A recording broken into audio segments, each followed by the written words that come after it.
that, sometimes people can be very irrational when they look at these events, and especially conflicts that do happen in neighborhoods every day regarding has this person controlled his or her pets properly kind of thing. But at least these people are saying that it's the dog owners.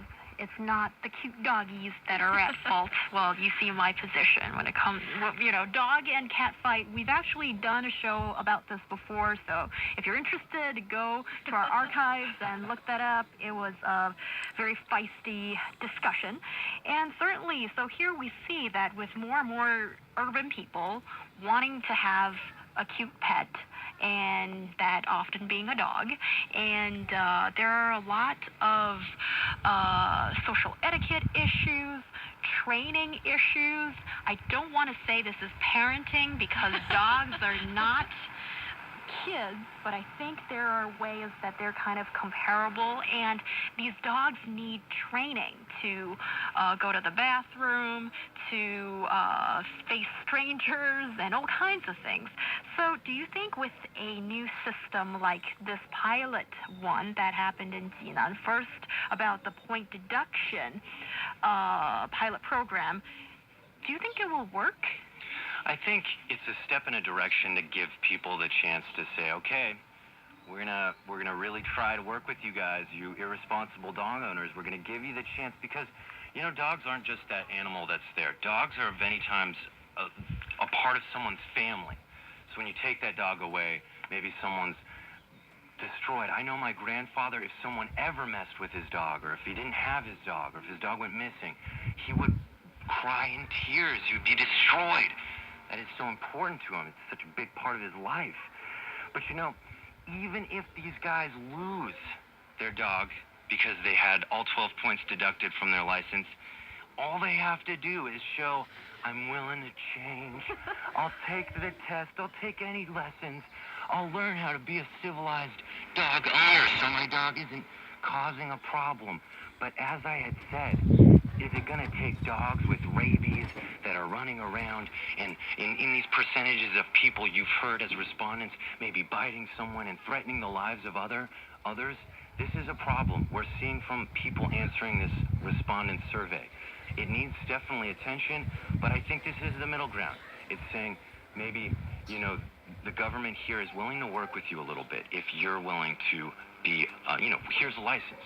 If you lose the points, then you lose the privilege. But that's not saying you lose the dog. Yes, and we say one man's meat can be another man's poison.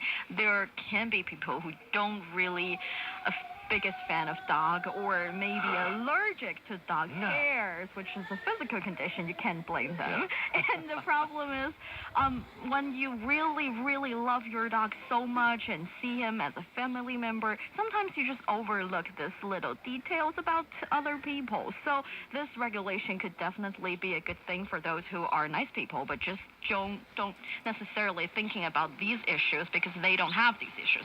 But for some dog owners who only see dog as pets, actually, if they feel like it's a huge problem, it's a trouble having these pets, it's possible that they just abandon these dogs. Or after they lose the license, they decide, okay, you take my dog away. I don't care.